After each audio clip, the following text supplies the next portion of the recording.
In today's brief video, I want to provide you guys with a really simple piece of advice that can help you quit smoking weed successfully, whether this is your first attempt at quitting or your 100th attempt at quitting. If you're new to the channel, my name's Dr. Frank. I'm the founder of Addiction Mindset recovery coaching programs, which are dedicated to helping people quit substances that I struggled with: nicotine, THC, energy drinks, and adult media content. After coaching people through the last several years, I've picked up on subtle differences in language that people use when they talk to me about quitting. And this language, I believe firmly, dictates the person's mindset. Let's take person A, for example. They call my offices. We have a great conversation about quitting cannabis.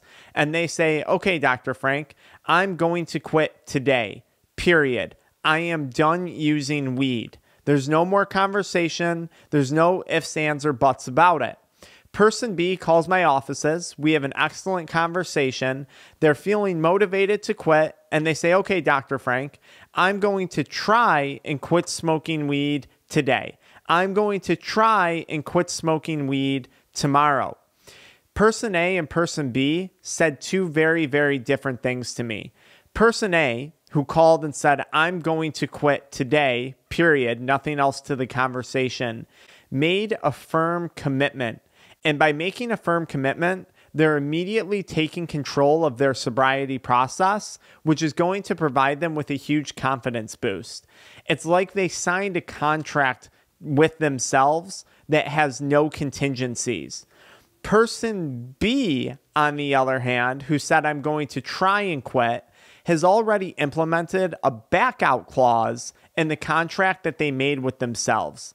The word try and quit implies that there's contingencies on their quitting process, on their sobriety. Now, if we compound that with I'm going to quit tomorrow, I'm going to quit next week, I already am suspecting that they're planning a relapse. Now, to be honest, I was person B for years. That's why I'm dedicated to making content like this, because I don't want you guys to struggle the same way that I did when it comes to quitting nicotine, THC, energy drinks, or adult media content. This is one of the worst side effects of addiction, the lack of commitment to our actions.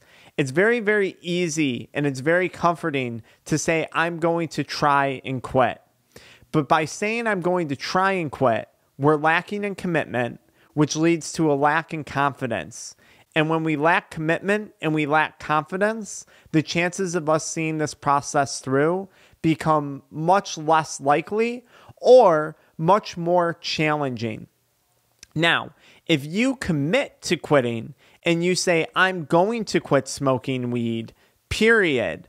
Let's say you screw up. Let's say you relapse. Let's say you run into problems. That's not that big of a deal. I mean, it is in some sense because it's not something that you wanted to do, but you're still committed to quitting. You made a commitment and you're going to see it through. Come hell or high water, you made that decision.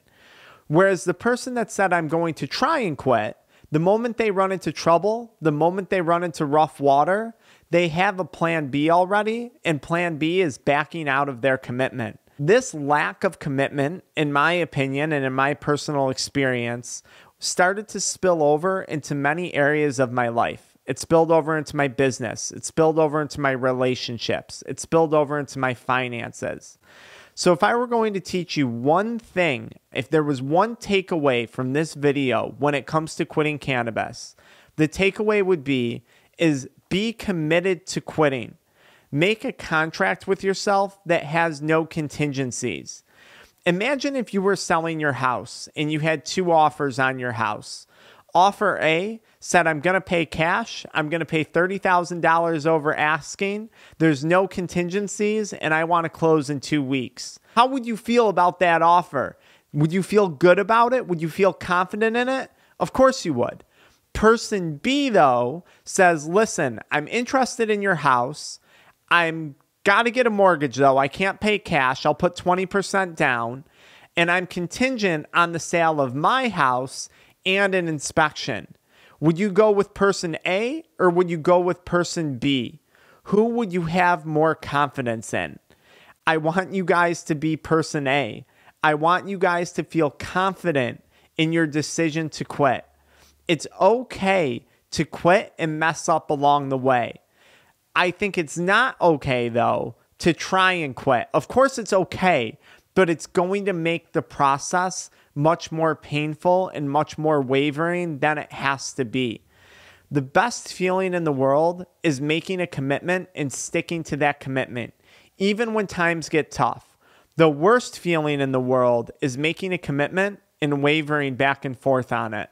So if you avoid wavering, if you're firm in your commitment to quitting smoking weed come hell or high water, I think you're going to have a lot more success right off the bat.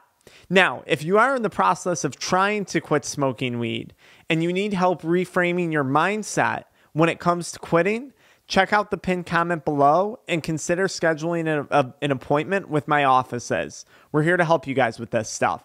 I'll see you guys in the pinned comment below.